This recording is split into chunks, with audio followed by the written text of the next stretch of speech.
So let me just start with the first question. And Laura, why don't you take this one? And that is, what do you see as the main challenge for marketers when it comes to the accountability of marketing? That is a big question. And I know with you guys keeping a pulse on this space, you've probably seen some of the recent articles that have come out from Forrester and Gartner and Forbes and other places, all talking about, boy, we still haven't cracked the nut on this challenge yet. And it's not a new problem, right? I mean, we've been around since 1999. Guy, I think maybe as long, right? I mean, we've been talking about this together for almost 20 years, amazingly. Mm-hmm. So why does it seem so challenging? And I think it has a lot to do.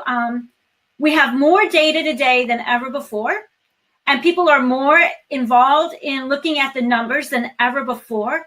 But maybe they've got lost sight of what it is they're supposed to be looking at and what they're supposed to be doing with that data. So I think that may be where the challenge lies more than it is in having the data. I don't think anyone has a data problem anymore. And I know, I hear it all the time. We have so much data, we just can't manage all of it. So we've gone from like a scarcity of data, right, to a plethora of data in a couple of decades. We have more technology than ever. We have more analytics capabilities than ever. And we're still struggling to be able to show the contribution marketing makes to the business. So I'm so glad we're talking about that. Yeah, that's definitely an issue. Certainly the data environment and the data background and foundations have all changed over the last couple of years. Mikhail, any thoughts on that? Well, I look at an organizational point of view, where I can see it every now and then. It's quite a hustle for marketeers to get the hands together of the C-suite or their bosses to invest in the accountability of marketing, to invest in the right data, collecting the right data, doing some research, buying even the data if you need, building models.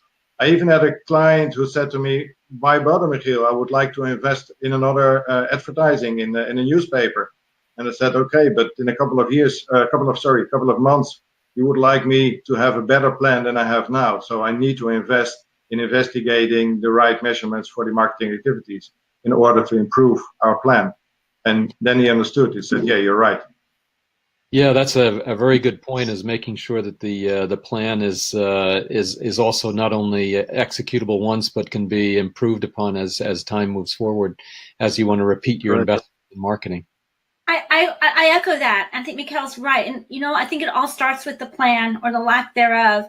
Most of the time, what we see in marketing plans is really just a list of things they're going to do, when they're going to do it, and how much they're going to expend, and maybe what they think the return on that spend is going to be. But that's not really a marketing plan, right? A marketing plan should be much more strategic in nature. It should be, absolutely. It needs to be measurable beyond just these very specific things at an activity level. It needs to be looking more at the big picture and in terms of what it's going to do and to move the needles for the business forward. And that means it needs to be really tightly aligned to the business. And oftentimes we don't really see that. So I think that's a really important point that Mikhail's making.